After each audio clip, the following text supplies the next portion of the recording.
Kagulo na sa Afternoon Prime at GMA Prime. Okay na. Thank you. Gusto mo daw akong makausap? Oo, Maki. Gusto ko sana mag-sorry sa'yo. I mean, pasensya na nasira.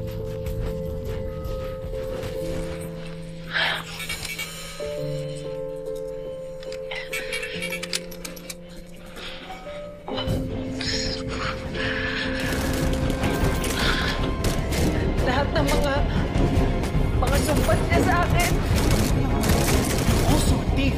Yung pinakulong niya ako. I hope to work with her for the rest of your life, Carolina! Yung nilayo niya sa akin si Lia. Miss, na paano ka ba talaga?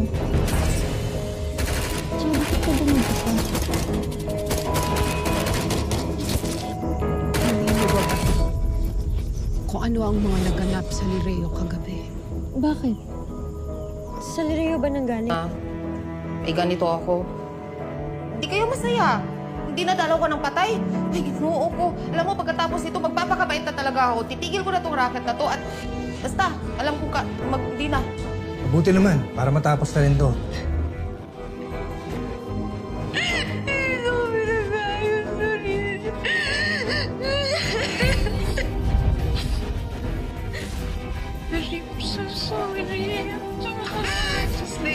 Ang lihim na lalambot na kalabasan sa Jimmy Tortopisia. Laro-laro sa peak na madla na pananghalian sa It's Showtime. Ang husga sa eksklusibong usapang tapat sa Fast Talk with Boy Abunda. Magaling sa pagalingan ng survey na guest to win sa Family Feud. Napanatili ng Bagyong Opong ang lakas nito habang unti-unting lumalapit sa Visayas. May mga nakataas ng wind signal gaya sa Camarines Sur na nasa signal number 2 ngayon. Nagpatupad na roon ng preemptive evacuation. Bago sa saksi, nagbitiw bilang Special Advisor sa Independent Commission for Infrastructure o ICI si Baguio City Mayor Benjamin Magalong. Kasunod po yan ang utos. Laging tinukan ang mga kaganapan sa ating GMA Afternoon Prime at GMA Prime.